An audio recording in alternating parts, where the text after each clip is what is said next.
Hi అండి అందరికీ. నా ఛానల్ ఎవరైనా కొత్తగా చూస్తున్నట్టయితే ప్లీజ్ సబ్స్క్రైబ్ చేయండి. పొదరిల్లు ఎపిసోడ్లో ఈరోజు ఏం జరిగిందంటే, ఇక ప్రతాప్ ఆది అన్న మాటలకి మహాలక్ష్మి ఏడుస్తుంటే చక్రి వచ్చి ఓదారుస్తాడు. ఇలా ఏడుస్తూ కూర్చుంటే ఎలా అండి, బయటికి వెళ్దాం రండి, మీ మనసు కాస్త ప్రశాంతంగా మారుతుందని చక్రి అంటాడు. దీంతో మహా కూడా సరే వెళ్దాం పదండి అంటుంది. ఇలానే వచ్చేసారా, రెడీ అయ్యి రండి అంటాడు. దీంతో మహా రెడీ అయ్యి బయటికి రాగానే చక్రి చూసి ఫ్లాట్ అయిపోతాడు. ఇక బైక్ మీద మహాని తీసుకొని అలా సిటీలో తిప్పుతాడు చక్రి. ఇక ట్యాంక్ బండు, ఇక చార్మినార్, ఇలా సిటీలో చాలా ప్లేసులు తీసుకెళ్తారు. చివరికి ట్యాంక్ బండ్ దగ్గర కూర్చొని ఇద్దరు మాట్లాడుకుంటారు. ఇప్పుడు మనసు హాయిగా ఉందా అని చక్రి అడిగితే కాస్త ప్రశాంతంగా అనిపిస్తుంది అంటుంది మహా.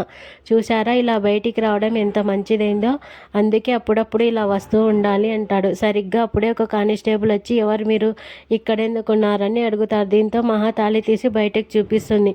ఓహో, భార్యాభర్తలా, సరే, ఈ టైంలో ఇక్కడ ఉండడం అంత మంచిది కాదు, వెళ్ళండి అని కానిస్టేబుల్ చెప్తాడు. ఇక ఉదయం కాగానే మహాకి ఎప్పట్లానే సేమ్ సీన్ కనిపిస్తుంది.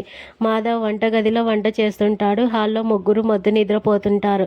ఇది చూసి మహాకి కోపం వస్తుంది. దీంతో వాటర్ తీసుకొని చక్రి, కేశవ్, కన్నా ముఖాలపై చల్లుతుంది. కేశవ్ అయితే ఒక్క ముక్క కూడా మాట్లాడకుండా గదిలోకి వెళ్ళిపోతాడు.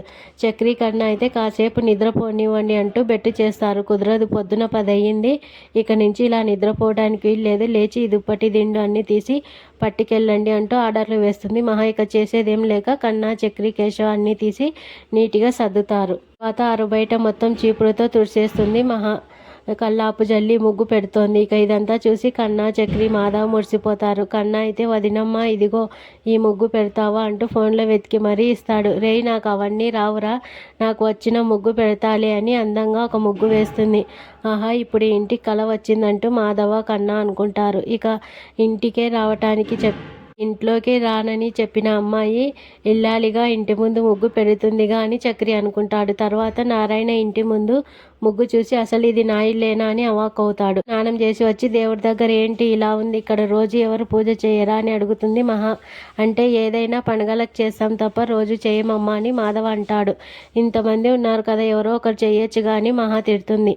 అక్కడ ఉన్న దీపపు కుందులు సామాన్లన్నీ పోయి నీట్గా చింతపండుతో కడిగి తీసుకురండి అని చక్రిని పంపిస్తుంది. ఇక చక్రి ఏంటి ఇదంతా నేను చేయాలని ఓవర్ యాక్షన్ చేస్తాడు. మీరే చేయాలని చెప్పేసరికి ఇక చేసేదేం లేక సామాన్లు తోమేసి వస్తాడు. ఇక దేవుడికి పువ్వులు పెట్టడానికి బయటికి వెళ్ళి కొనుక్కొని వస్తాడు కేశవ.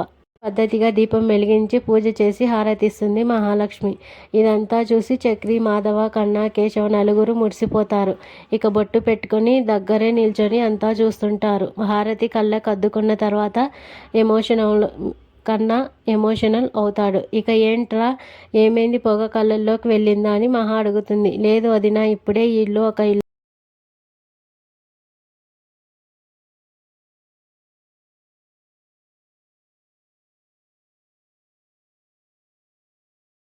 ఇల్లుగా అనిపిస్తుంది. ఇన్నాళ్ళు మా ఫ్రెండు ఇంటికి వెళ్ళినప్పుడు అక్కడ ఇంటి ముందు ముగ్గు, దేవుడికి పూజ ఇలా అన్నీ చూసి చేసేవారు.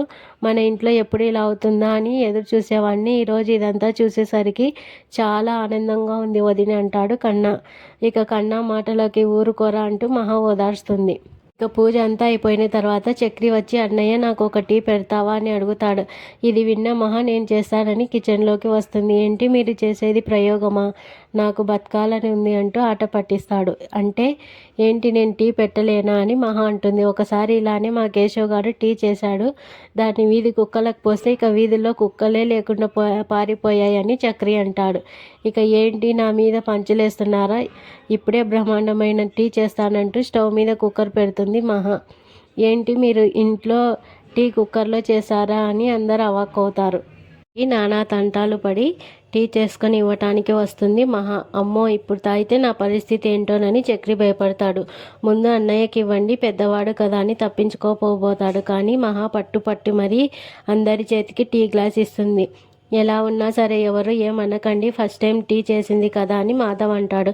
దీంతో సరే చూద్దామని నోట్లో పెట్టుకోగానే ఫేస్లో ఒక్కొక్కరికి ఒక్కో ఎక్స్ప్రెషన్స్ వస్తుంది.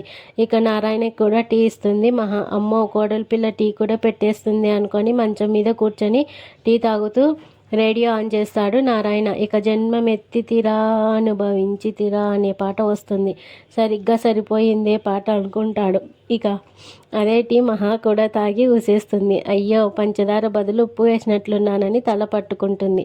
ఇక్కడితో ఈరోజు ఎపిసోడ్ అయిపోతుంది. ప్రోమోలో లలితతో ప్రతాప్ ఒక ముఖ్యమైన విషయం మాట్లాడతాడు. మహా వచ్చి ఇక్కడే మనతో ఉంటానని చెప్తే ఆ పెళ్ళి ఎలా రద్దు చేయించాలో నాకు తెలుసు అంటాడు. దీంతో వెంటనే హారిక దగ్గరికి వెళ్ళి లలిత ఒక సలహా ఇస్తుంది. మహా సర్టిఫికెట్ కావాలని అడిగింది కదా, ఇస్తాం, ఇంటికి వచ్చి తీసుకెళ్ళమని కాల్ చేసి చెప్పమని లలిత అంటుంది. దీంతో మహాకి ఫోన్ చేసి ఒకసారి యాదగిరి గుట్ట వస్తావా, నీ సర్టిఫికేట్స్ తీసుకెళ్దువు గాని అంటుంది హారిక.